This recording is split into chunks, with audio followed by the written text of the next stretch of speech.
కామారెడ్డి జిల్లా కామారెడ్డి మండలంలోని నరసన్నపల్లి గ్రామంలో బైపాస్ రోడ్డు పక్కన ఉన్న 50 డబుల్ బెడ్రూమ్ గదులు నిర్మించిన ప్రభుత్వం ఇప్పటివరకు లబ్ధిదారులకు ఇవ్వకపోవడం అనేది చాలా బాధాకరమని గత 2 పడకల గదులు 50 నిర్మించారు. పుట్టి ఇండ్లను పంపిణీ చేయడానికి గత సంవత్సరం తహసీల్దార్ విచారణ చేపట్టారు. ఇట్టి వెంట పడకల గదులు ఇవ్వడానికి లబ్ధిదారులకు ఎంపిక చేసినారు కానీ ఇంతవరకు ఇవ్వలేదు. ఇట్టి గదులు నిర్మించి 4 సంవత్సరాలైనా ఎన్నోసార్లు గ్రామ సర్పంచ్ మరియు అధికారులకు విన్నవించినా ప్రయోజనం లేకుండా పోయిందని, డబుల్ బెడ్రూమ్లో కరెంట్ లేదు, నీళ్ల సౌకర్యం లేదు, మంజూరైన లబ్ధిదారులు 2 రోజుల క్రితం ప్రభుత్వం డబుల్ బెడ్రూమ్ రూమ్స్ ఇవ్వకపోవడంతో నరసన్నపల్లి గ్రామంలో లబ్ధిదారులు వెళ్లి డబుల్ బెడ్రూమ్ రూమ్ లో ఉండటం జరుగుతుంది. గవర్నమెంట్ లేనోళ్ళకు ఇండ్లు కట్టండి, అవి ఇంకో వాళ్ళకి ఇస్తారు. ఏం చేస్తారు?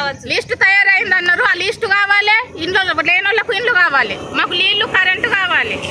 మేము ఇందుకే వచ్చినాము, ఇక్కడ అన్ని లెటర్ అప్పచెట్టి వెళ్తున్నాం. ఎమ్మెల్యే గారికి ఒక 4 గత ఎమ్మెల్యే గారికి 4 సార్లు చెప్పినాం. మన కామారెడ్డి జెడ్పీసీ గారికి 4 సార్లు చెప్పినాం. ఎంపీటీసీ గారికి 4 సార్లు చెప్పినాం. ఉడుదొండ నరేష్ తర్వాత ఇప్పుడు లోకల్ సర్పంచ్ కూడా, వార్డు మెంబర్, ఉప సర్పంచ్ అందరూ చెప్పినాం.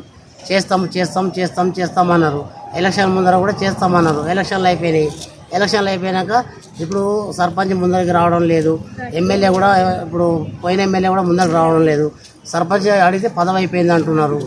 తర్వాత ఇప్పుడు ముందర ఎలక్షన్లు ఉన్నాయంటున్నారు. ఏమనంటే అవి కూలిపోతున్నాయి.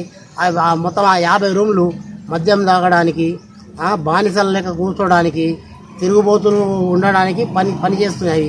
గ్లాసెస్ బలగొట్టిరు, డోర్స్ అన్ని పోయినాయి, కరెంట్ ఫిట్టింగ్ మొత్తం డ్యామేజ్ అయింది.